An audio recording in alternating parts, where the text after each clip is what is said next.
Soy la doctora Magdalena Victoria Oliva, jueza de distrito en retiro.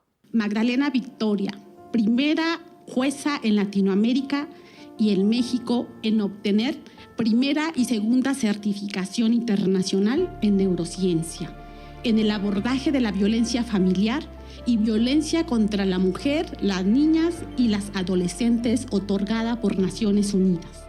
Mi principal motivación se debe a un tema humano, personal, derivado de una grave enfermedad que tuve, en la cual tenía que ocupar mi cerebro, y en ese momento me di cuenta de que mientras ocupado lo tienes, menos piensas en la enfermedad.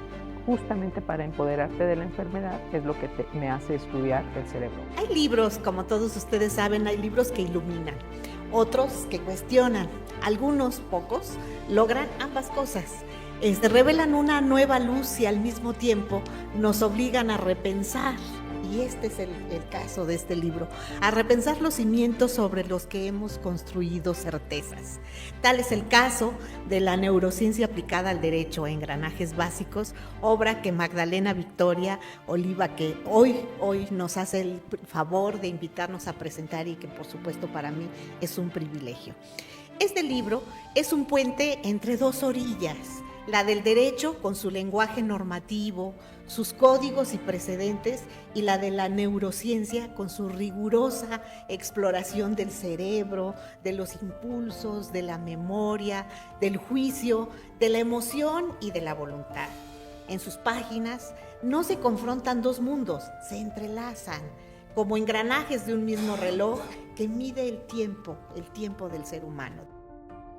Una vez que obtengo el estudio del cerebro humano durante más de 2 años de día y de noche, me doy cuenta ya en la practicidad, ya en la función jurisdiccional, qué necesaria era comprender las funciones cerebrales, porque a partir de ahí el órgano jurisdiccional podía tomar diferentes decisiones. Y eso lo advierto porque nosotros tomábamos en cuenta la norma fría, la ley, y luego el encuadramiento de esa conducta sobre esa norma. Pero nos faltaba entender qué es lo que orillaba al sujeto, a la persona, al ser humano, a realizar esa conducta. En cualquiera de las materias, civil, penal, laboral, administrativo, había que analizar qué fue lo que le llevó a cometer esa conducta ilícita o esa actuación, ese actuar violento. Y entonces, si nosotros analizamos desde el tema humano esa parte, no quiere decir que desatendamos todo lo demás. Tomamos en consideración todo lo que ya existe, ¿no? Los precedentes, el contexto, el tema probatorio, el razonamiento probatorio, los signos paralingüísticos, la psicología del testimonio. Sí, todo eso lo sabemos, lo tomamos en consideración, sigue existiendo en la norma jurídica, para eso tiene el juzgador o juzgadora que tener el dominio y el conocimiento de esa materia jurídica que va a analizar. Una vez que comprende todo eso, pues esto que es la neurociencia aplicada al derecho se convierte en un elemento fundamental para poder analizar todo eso que ya está a partir de qué fue lo que lo orilló a ese comportamiento, a realizar ese comportamiento humano, que a partir de las funciones cerebrales le da herramientas al órgano jurisdiccional para poder analizar todo un contexto jurídico, pero con otra visión, con una visión desde la neurociencia. La obra, sin lugar a dudas, nos ofrece una posibilidad adicional de pensar y de repensar la enseñanza del derecho. ¿Por qué? Porque finalmente en esa enseñanza del derecho debemos considerar el valor de la interdisciplina, la necesidad de la interdisciplina. Pero esta obra nos presenta la neurociencia con un postulado muy importante. Nos dice el autor: conocer al cerebro humano puede enriquecer de manera significativa la formación integral de quienes interactúan en el sistema judicial. Puede ofrecer herramientas valiosas para comprender con mayor profundidad el comportamiento humano, los procesos de tomas de decisiones, los sesgos cognitivos. En definitiva, puede mejorar la sentencia, puede minimizar el error judicial, puede avanzar a una justicia basada en la evidencia científica y, en definitiva, puede avanzar en el conocimiento cada vez mejor del justiciable. Se ha dicho siempre que los jueces hablan a través de sus sentencias y que esa es la forma en la que tendrían que dirigirse a la comunidad, pero está visto que no. Está visto que los jueces también pueden hablar a través de otras cosas, como por ejemplo los libros. Y este es un ejemplo perfecto. Es una jueza que habló a través de sus sentencias, pero es una jueza que también habla a través de la academia, a través de libros. Y eso también es encomiable, porque no todos los jueces, por más capaces que sean, son capaces de producir cosas como esta. El libro La neurociencia aplicada al derecho impacta en mi trabajo, en la operatividad, toda vez que es una herramienta que llamo yo un derecho progresista o que tiene que ver con los derechos humanos progresistas, porque no estudia a través de la neurociencia el comportamiento humano que impacta en el derecho. El libro que escribo, que es La neurociencia aplicada al derecho, no hay nada escrito, y mucho menos escrito con la practicidad de una visión de una juzgadora de carrera judicial, con muchos años en el ejercicio profesional. Y en ese sentido, esta interpretación que se realiza a partir de estas diversas disciplinas que estudian el sistema nervioso central, te permite evidenciar que no solamente es para todo el engranaje jurídico, sino que impacta más allá para el simple ciudadano en su vida cotidiana, en este comportamiento entre las personas, entender por qué un adolescente actúa de esa manera, entender por qué una persona reacciona de una forma violenta o no, en tu propio entorno te permite hablar de temas incluso predictivos. Ahora, ¿cómo podemos lograr que la gente entienda la importancia de la neurociencia y este comportamiento humano? A partir de una lectura sencilla, porque muchos ciudadanos no van a estudiar la licenciatura para poder obtener este conocimiento. Derivado de ello, yo escribo un libro y me tardo 4 años en elaborarlo. Y en esa escritura, realmente con un lenguaje sencillo, con un lenguaje social, cualquier persona puede entender cómo le sirve y la trascendencia que tiene conocer justamente el comportamiento humano. Nos dicen en el libro, siguiendo a algún autor, un sesgo cognitivo es una interpretación errónea, sistemática de la información disponible que ejerce influencia en la manera de procesar los pensamientos, emitir juicios y tomar decisiones. También se denominan sesgos o prejuicios cognitivos los efectos psicológicos que provoca una alteración del procesamiento de la información, lo que genera en la persona una distorsión o interpretación irracional de la percepción de la realidad. Se agrega que estos sesgos influyen prácticamente en todas nuestras decisiones. Están presentes en nuestra vida diaria. Nos conducen a error y a interpretar la realidad de forma inadecuada. Y esto lo resalto aquí en el escrito, prácticamente imposible aislar esa perspectiva personal de nuestra razón, y que no es fácil luchar contra ellos si no estamos conscientes de padecerlos. Esto a mí al leerlo me inquietó, me puso los pelos de punta, los pocos que me quedan, porque pues, podría llevarme a la vieja escuela filosófica del agnosticismo. No es posible conocer en realidad la realidad. Somos puro juicio subjetivo y ahí se acabó todo. Pero recurrí a la misma fuente que la autora y, con esto llegaríamos a lo que don Ramón de Campoamor elaboró en un verso hace muchos años. Decía, en este mundo traidor, nada es verdad ni mentira. Todo es según el color del cristal con que se mira. Esto llena un gran vacío en la Biblioteca Jurídica Mexicana. Su obra llena este vacío y va a abrir una brecha por la que seguramente se va a construir una supercarretera en el conocimiento en nuestro país. La autora ha tendido un puente y ahora nos toca a nosotros cruzarlo. Juristas, jueces, defensores, fiscales, académicos, todos estamos convocados a pensar, a repensar, a estudiar con humildad y con curiosidad lo que este diálogo entre neurociencia y derecho puede ofrecernos. En la medida en que iba leyendo el libro, iban surgiendo en mi cerebro ideas tras ideas tras ideas que después, en muchas de las circunstancias, iban contestando a las preguntas que me hacía, iban encontrando respuesta en este libro. La verdad es que lo recomiendo mucho. Los juristas debemos de mantenernos actualizados y debemos de profundizar en el conocimiento de este libro porque nos va a dar pautas para conocer el cerebro humano, su funcionamiento y a partir de ahí ver la repercusión que va a tener en las conductas humanas. La verdad es un excelente libro, adicionalmente a que a través de él pude conocer a la autora y pude ver que es una guerrera, que es una persona encomiable y que es una persona generosa por el conocimiento que brindó y por las fuentes que está proporcionando para que todos y cada uno de nosotros podamos profundizar en el estudio de esta obra. Se lo recomiendo ampliamente.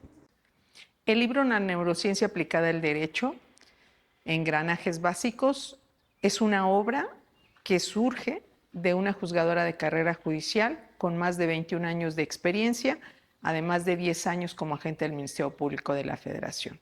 Además fue escrita principalmente dirigida a mis pares, es decir, jueces, juezas, magistrados y magistradas de carrera judicial, para que se convirtiera en una herramienta básica para poder aplicar de mejor manera el derecho. No es que estuviera mal lo que habíamos hecho, solo que estaba un poco incompleto y de alguna manera se convierte en una herramienta que le dé más fuerza para las resoluciones, tratando de dictar resoluciones más justas, evitando el error judicial.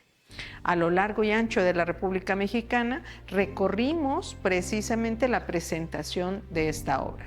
Se denominó el recorrido del conocimiento. En ella se sumaron diversos juzgadores y juzgadoras de carrera judicial, federal principalmente, pero también se unieron juzgadores del orden común, también se unieron diferentes especialistas de la ciencia pura, ingenieros, psicólogos, psiquiatras, especialistas en neurociencia, abogados, catedráticos, investigadores, en fin, un sinnúmero de especialidades en las cuales al momento de presentar la obra, justamente al presentarla, en 52 presentaciones que se llevaron a cabo, ninguna fue igual a otra. ¿Y sabes por qué? Porque precisamente expresaron estas funciones cerebrales, cómo tu cerebro lee de alguna manera una obra, cómo la interpreta, cómo la capta, qué le captura la atención. Y a partir de ello, cada uno expresó este conocimiento de la obra, pero además se expuso a partir de su propia expertise a lo largo de muchos años por qué le era útil la obra. Así recorrimos toda la República Mexicana y en ese camino de las 32 casas de la cultura jurídica de la Suprema Corte de Justicia de la Nación se fueron sumando diferentes instituciones, universidades, barras de abogados, abogados especialistas, acudimos a la Suprema Corte de Justicia de la Nación, estuvimos en Justicia TV, justamente en la Fundación Miguel Alemán, también estuvimos presentes en diferentes lugares donde nos pedían presentar la obra. Pero lo más gratificante fue escuchar a las personas que acudían a la presentación de la obra, de tal manera que en este recorrido del conocimiento hemos ido sumando voluntades, hemos ido sumando actitudes, hemos ido sumando justamente este conocimiento para la mejor aplicación del derecho y que desde luego sirva para emitir resoluciones más justas, evitando el error judicial. La neurociencia nos ofrece una herramienta para poder emitir mejores sentencias y para disminuir el porcentaje de error en las decisiones jurisdiccionales. El conocimiento es un bien que perfecciona al ser humano, he escuchado en muchas ocasiones. Y es una frase que me cautivó porque a lo largo del tiempo la tengo y la voy analizando y resignificando. El conocimiento es un bien que perfecciona al ser humano significa que mientras un ser humano adquiere mayor conocimiento, debe ser mejor ser humano, más virtuoso, más respetable, más respetuoso, más amable, más humilde, más servicial. Y esta es una cualidad que opaca a la brillantez, que de por sí es enorme, de nuestra compañera Magda, porque si algo ha caracterizado a Magda es su gentileza. Bien dicen que cuando una persona escribe un libro, trasciende. Hoy, lo que tú dijiste en este libro se queda como una voz para hablar a las generaciones que vienen y para adentrarnos en tu pensamiento, que queda como una voz permanente que llama a nuestra conciencia a voltear hacia aspectos que son necesarios. Muchas gracias. Que aprendí mucho, la gran mayoría de las cuestiones son para mí más que novedosas, pero sobre todo me deja la gran satisfacción de saber que hay personas que siguen brillando. Decía en la presentación del libro, y lo reitero ahora, es como ese sol que desde el amanecer hasta el atardecer sigue brillando, y mi amiga siempre ha sido así. Tengo el privilegio de su amistad y para mí es un ejemplo de vida, es un ejemplo de una persona, una gran mujer, una guerrera que ha vencido muchas adversidades y que desde ahí se convierte en mi maestra y en consecuencia en mi agradecimiento a Dios porque tengo una maestra de ese talante. Bueno, cuando yo conocí a la autora, bueno, me impresionó porque es una mujer apasionada, ¿no? Muy responsable, muy estudiosa, muy bien intencionada. Estaba en el cargo de jueza de distrito cuando yo tuve el privilegio de conocerla, y esa es su personalidad, de manera que el libro refleja su personalidad, estudiosa, responsable, intensa, de muy buena fe, innovadora y creyente en que las cosas pueden cambiar para bien en este país en temas de justicia. Para mí esta obra es el significado de la vida. Para mí esta obra representa precisamente una muestra divina. La primera dedicatoria de este libro es a Dios por este regalo de vida. Y le doy gracias porque Él me preparó para la batalla, pero la victoria vino de ella. Después se la dedico a mis hijas, una de las cuales se encargó de hacer la carátula y todos los dibujos interiores. Con mucho amor me pidió hacerlas y yo con inmenso gusto se lo permití y al contrario quedé agradecida. Solo de leer la obra, en su imaginación, porque estudia artes, hizo esta preciosidad. Una preciosidad de impacto, igual que todas las imágenes interiores. A mi otra pequeña, que también estudia artes, que no está conmigo físicamente, pero que desde la distancia en otro estado de la República me ayuda con las redes sociales, me apoya con diferentes consejos sobre un lenguaje adolescente para poder compartir, dialogar con ella. Este libro me ayudó a acercarme a ella, a mi compañero, por supuesto, a mi esposo, quien no solamente me ayudó a lo largo de esto, sino que en ese compromiso de que habláramos el mismo idioma, terminó su segunda carrera, por cierto, sorpresiva para mí, que es la de Derecho. Ahora hablamos el mismo idioma, a pesar de que antes lo hiciéramos, pero ahora discutimos temas más profundos. A mis padres, porque ellos fueron los que me forjaron en esta carrera, y a mi abuelo con el que crecí en los primeros años de formación, un hombre férreo que solo estudió hasta segundo año de primaria, pero que era autodidacta. Fue el primer hombre que en 1967 en el estado de Oaxaca escribió un libro dedicado a las mujeres. Él me enseñó que las mujeres podíamos lograr lo que nosotros nos propusiéramos a través del estudio, la dedicación, la honradez y el trabajo. Él me motivó a ello. A mis hermanos y a mis sobrinos, a quienes dediqué la obra, porque ellos representan un amor infinito, son la formación de mi vida, son los pilares de mi vida. Mi familia directa, que es mi esposo y mis dos hijas, son las creadoras de la motivación de este libro, porque ellas me forjaron, me dieron el valor para enfrentar la enfermedad, para apoderarme de la enfermedad y para vencer la enfermedad. Todavía no lo logro, estoy en el camino. Pero sin duda alguna, el tiempo que me quede de vida lo voy a dedicar a mi familia y a difundir el conocimiento, pero con el soporte familiar. Sin la familia no somos nada. Su libro es una puerta de entrada accesible, seria y estimulante que nos invita a preguntarnos, ¿podemos impartir justicia ignorando cómo funciona el cerebro humano? La autora responde con firmeza, no deberíamos. Y su respuesta no es dogma, es ciencia, pero también es sensibilidad, conciencia ética y compromiso con una mejor comprensión de la justicia. Celebro la publicación de esta obra y felicito a Magdalena por entregarnos un libro necesario que será sin duda punto de partida para futuras discusiones, investigaciones y reformas. Que este texto circule, se discuta y se lea, porque cada engranaje que se mueve en la mente puede transformar también los engranajes del derecho. Dice aquí que nos está dando un engranaje general. ¿Esto qué quiere decir? Ya nos amenaza la doctora Magdalena Victoria Oliva nos amenaza con que viene otro libro, viene otra parte importante, porque aquí nos está dando las pautas generales.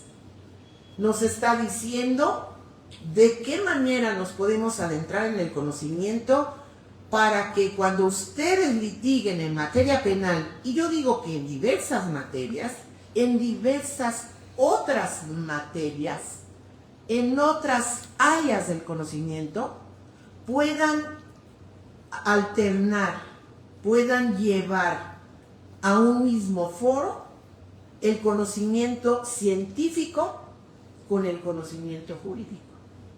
Si yo tengo peritos expertos en neuroderecho o neurocientíficos que se amalgamen con los neuroabogados, pues vamos a tener un lenguaje que nos permita dar mayor elemento, mejor elemento, cualidades para la convicción de la juez, para la convicción de quien va a resolver una controversia. Pero realmente adentrándose a la lectura del texto, uno advierte muchas cosas que a lo mejor a simple vista parecen tan obvias y no las procesa uno en la forma en que están referidas. La neurociencia y el estudio del cerebro evidentemente viene de épocas muy antiguas, desde Sócrates, Platón, Aristóteles ya entendían el tema de la función del cerebro humano como una mente que es como una máquina que funciona a través del conocimiento codificado y la forma en que se procesa esta información. Entonces me parece que el tema que toca este libro es muy importante, sobre todo para ir descubriendo nuevos métodos para entender muchos temas relativos al cerebro y a la forma en que impactan en la aplicación al derecho. La verdad es que mi casa editorial, nuestra casa editorial, tuvo el honor de publicar esta obra. Desde que la doctora Magdalena me habló de ella, yo quedé encantada y dije, esto hay que difundirlo, hay que darlo a conocer, y me alegra muchísimo que hoy tengamos el libro en nuestras manos. Es una obra fuera de serie en muchos sentidos. La autora dice que se trata de un conocimiento en frontera. Quiere decir, es algo que nos coloca en el punto donde hasta donde habíamos llegado cuando estudiamos nuestra profesión, los abogados, pero hasta donde habíamos llegado como sociedad, ¿no? Cuando habíamos fincado todas las instituciones en la idea de que los hombres y las mujeres somos libres de decidir, y de decidir cómo actuar, qué hacer, quiénes somos, y de responder por cómo decidimos ser. Sin embargo, el libro, a medida que vas leyendo los temas sobre los que trata, te va generando una serie de preguntas y de inquietudes. Creo que después de leer el libro, y me atrevo a decirlo, uno no vuelve a ver a las personas de la misma manera. Es decir, el libro lo que hace es explicarte cómo el cerebro influye en el comportamiento humano, y de ahí una serie de derivaciones. Aborda muchos temas interesantes, pero este tema central de la libertad, ¿no? De que yo soy libre de decidir el bien y el mal, de ser violento, de ser pacífico, tiene que ver con mi cerebro, con las sustancias químicas, con la física del cerebro. Comenzamos a difundir la obra en el mes de febrero y el día de hoy llegamos a las 52 presentaciones. Como les dije, llegamos a las 35 casas de la cultura jurídica a través de la Suprema Corte de Justicia de la Nación, quien creyó en nosotros, en la obra, porque la obra es parte de mi tesis doctoral y saqué mención honorífica. Obtuve el doctorado en los tiempos más difíciles de enfermedad, en los cuales estudiar el cerebro humano para mí era un signo de vida. Por eso conozco y me apasioné en el cerebro humano. Ahora sabemos más de la ciencia pura, tenemos nuevos retos, nuevos horizontes, nuevas formas de pensar, nuevas herramientas para exigir una mejor justicia para quienes les corresponda impartirla, para que además lo hagan tratando de evitar el error judicial, pues ahora cuentan con un abanico de herramientas de la ciencia pura. La verdad es que no acabaría de mencionar el contenido de las brillantes ponencias, pero destacaré solo algunos fragmentos de un sentido discurso de un médico especialista en la ciencia pura. Y lo destaco porque es un reclamo de afuera para adentro, para nosotros los juristas, y me parecieron tan sentidas sus palabras como sentidas también en este caminar, tuve a lo largo de diferentes ponencias que en plena ponencia la verdad es que me hacían llorar y no lo podía evitar. Y justo de eso se trata. Entender el cerebro humano y las emociones y cómo influyen en la toma de decisiones es trascendental. Esta obra es profundamente necesaria y absolutamente innovadora. No es una simple propuesta académica, es un manifiesto urgente, una llamada de atención a todo el sistema de justicia, de salud y de investigación para repensar el lugar del cerebro, de la mente y de la conciencia en el marco legal contemporáneo. Una justicia que no reconoce sus propias limitaciones cognitivas es una justicia que perpetúa la desigualdad. Se refería a mí diciendo que yo insistía en este libro en que el cerebro y los pensamientos deben ser protegidos jurídicamente como espacios inviolables. No podemos permitir que la mente humana sea el próximo recurso de explotación comercial. Si dejamos que otros registren, vendan o manipulen nuestra actividad cerebral sin consentimiento informado, estamos entregando el núcleo mismo de nuestra libertad. Esto se conecta con el debate sobre la propiedad intelectual de los datos cerebrales. ¿A quién pertenece lo que genera nuestro sistema nervioso? ¿Es una extensión de la identidad personal? ¿Es propiedad médica? ¿Es propiedad tecnológica? ¿Es propiedad industrial? El libro plantea que sin un marco jurídico claro, estamos dejando en manos de la industria tecnológica la apropiación masiva de nuestra actividad mental sin límites, sin derecho y sin retorno. La neurociencia aplicada al derecho no es un libro de diagnósticos, es un libro de propuestas. Propone que el derecho dialogue con la medicina, que los jueces escuchen a los científicos, que los algoritmos sean auditables, que la conciencia sea reconocida como un límite ético y que el cerebro sea defendido como un bien jurídico esencial. Este libro es un acto de responsabilidad social, una defensa del libre albedrío frente a la manipulación digital, un recordatorio de que la justicia no puede seguir actuando con ceguera neurológica. ¿Por qué si el derecho no defiende al cerebro?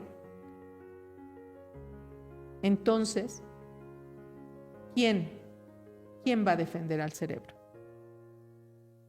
Si no entendemos la mente, no podremos hacer justicia. Este libro, que fue escrito por una juzgadora de carrera judicial para mis pares principalmente, ahora es una obra dirigida a nosotros, los ciudadanos, para conocer y exigir esa misma justicia y todavía mejor. En ese sentido, lo único que les puedo decir es que el libro representa compromiso, representa un reto. Y en el ámbito personal, representa una gratitud de vida, una gratitud a mi familia, una gratitud a todos los que se han sumado, a todos los amigos generosos. Me llevo en el corazón esta suma de voluntades y espero que toda la población ayude a difundir este conocimiento, que lean la obra, eso es lo importante, que la lean y que la vuelvan a leer, porque en cada lectura va a haber una reflexión profunda. Y después de esa reflexión profunda, intentemos cambiar nuestro entorno y luego el aspecto laboral. De tal manera que yo agradezco infinitamente a todos los que han estado aquí, que se han dado cita.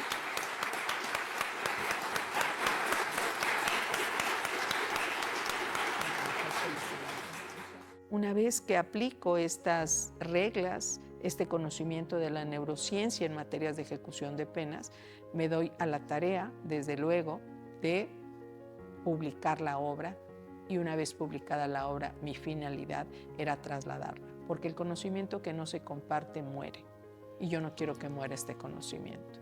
Dios me dejó vivir para eso, y por lo tanto, mi finalidad en este camino nuevo, en recuperación, me permite compartir esta obra para todos, no solamente quienes conocen el derecho, sino también para la ciencia pura, para que a partir de este conocimiento justamente caminemos de la mano estas togas negras y las batas blancas.